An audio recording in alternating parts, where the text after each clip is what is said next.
होतं सांगितलं तर ती 80% लोकसंख्या होती आणि 80% महाराष्ट्रातील लोकसंख्या नवबौद्ध झाल्यामुळं 61च्या जनगणनेमध्ये कमी झाली. मात्र कमी होत असताना आपल्याला ते प्रमाण जे आहे तर आपण जे 13% एकूण होतो त्याच्यामध्ये जवळजवळ हे प्रमाण आपल्याला 6.50 एवढं खाली आलं. म्हणजे जवळजवळ निम्म म्हणजे 50% अनुसूचित जातींची लोकसंख्या कमी झाल्यामुळं या देशातल्या पार्लमेंटच्या राज्यातल्या लोकसभेच्या 3 जागा 67च्या निवडणुकीमध्ये कमी झाल्या. राज्याच्या विधानसभेच्या राखीव जागेमध्ये 18 जागा कमी झाल्या. आजपर्यंत 67 पासून ते 24च्या निवडणुकीपर्यंत या राज्यामध्ये जवळजवळ त्या 13-14 ज्या निवडणुका झाल्या त्या प्रत्येक निवडणुकीमध्ये अनुसूचित जातीचे 18 आमदार 18 लोकप्रतिनिधी कमी आहे. आता जे कमी आहे जी संख्या कमी आहे ती कुणाची आहे? ज्यांची अनुसूचित जातीमध्ये लोकसंख्या ग्राह्य धरल्या गेलेली नाही. हे काय मागाच्या संघटनेने केलेलं नाही, हे काय मागाने हरकत घेतलेली नाही. तर या देशाचे जे निवडणूक विभाग आहे, जे निवडणूक यंत्रणा आहे, निवडणूक आयोग आहे, तर याच्यामध्ये ही अनुसूचित जातीची लोकसंख्या नवबौद्ध बांधवांची 6% ग्राह्य धरल्या गेलेली आहे. म्हणून त्या जागा आजही कमी आहे.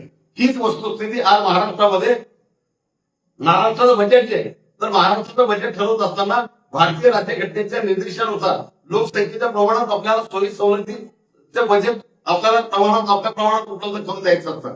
तर 60 पासून ते आजपर्यंतचे जेवढे काही आर्थिक वर्षाचे बजेट निर्माण केलेले आहे, खरं तर जे काही बजेट असतं त्या बजेटमध्ये फक्त आणि फक्त 65-67% जवळपास हा खर्च होतोय. इतर 33-35% दरवर्षी इतर विभागाकडे हा पैसा वर्ग करण्यात येतो. हा पहिला आपल्यावरचा अन्याय आहे. म्हणजे अनुसूचित जातीचा पहिला अन्याय असा आहे की एकूण अनुसूचित जातीसाठी असणारं जे बजेट आहे पहिलंच आपल्याला एकूण अनुसूचित जाती आणि नवबौद्ध यांच्या एकूण संख्येनुसार आपल्याला बजेट पाहिजे असतं. तर दुर्दैवाने ते बजेट तेवढं नाही. फक्त यादीतल्या ज्या 59 जाती आहेत म्हणजे अनुसूचित जातीतील नवबौद्ध बांधवांची संख्या वगळून अनुसूचित जातीच्या उरलेल्या संख्येचं बजेट या राज्यामध्ये 10-10.5% आहे. आता 1960 ते आजपर्यंत या राज्यातला पुढारलेला लढाऊ असणारा स्वतःला विद्वान समजणारा किंबहुना दलितांची नेतेगिरी करणारा हा जो वर्ग आहे, हा जो नेता आहे, तर या वर्गाची नेत्यांची सगळ्यांची जबाबदारी होती. किमान या विषयावर आंदोलन असेल, भूमिका असेल स्पष्ट व्हायला पाहिजे होती.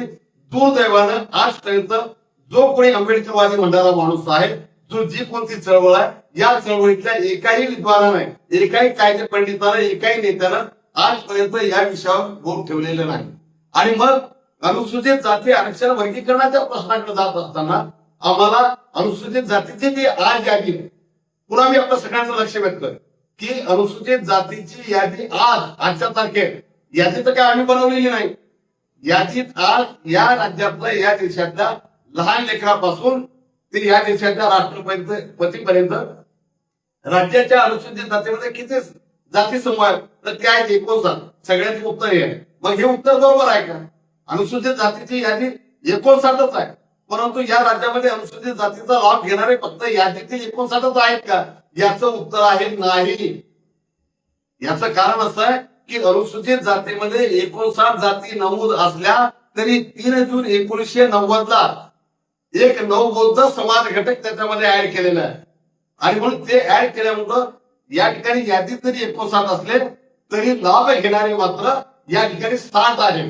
आता हे आंबेडकरी विचाराचा काम माणूस, कार्यकर्ता, नेता, विद्वान, पंडित या सगळ्या कार्यकर्त्यांनी आपापल्या समाज घटकामध्ये ती वस्तुस्थिती सांगायला हवी होती. मात्र हे सर्वसामान्य गोरगरीब, उपेक्षित, वंचित, दुर्बल घटकापर्यंत, अशिक्षित अडाणी घटकापर्यंत न पोहोचल्यामुळं आज अनुसूचित जाती आरक्षण वर्गीकरणाच्या लढ्याच्या अनुषंगाने जी चळवळ पुढे जाते आणि याच्यावर जी चिखलपक होते किंवा कमरेखालचं जे बोलणं चाललेलं आहे तर याला खरे कारणीभूत जे आहे तर आपण नेते मंडळी आहात.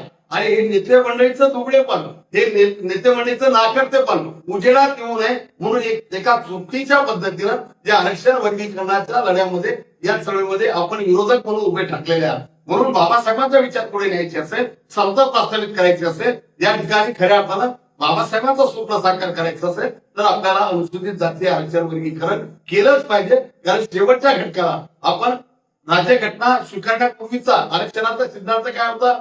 झिरपण्याचा सिद्धांत. झिरपण्याचा सिद्धांत इंग्रजांच्या काळामध्ये. झिरपण्याचा सिद्धांत म्हणजे काय? वरून खालच्या शेवटच्या स्तरापर्यंत त्याचं लोन आलं पाहिजे, त्याचा फायदा आला पाहिजे. मात्र इथं आजच्या घडीला असं होतंय का? असं होत नाही. आता या अनुषंगानं आपण अनेक जण सांगत असतात की बाबा सरकारकडे इलेक्ट्रिकल डाटा नाही, सरकार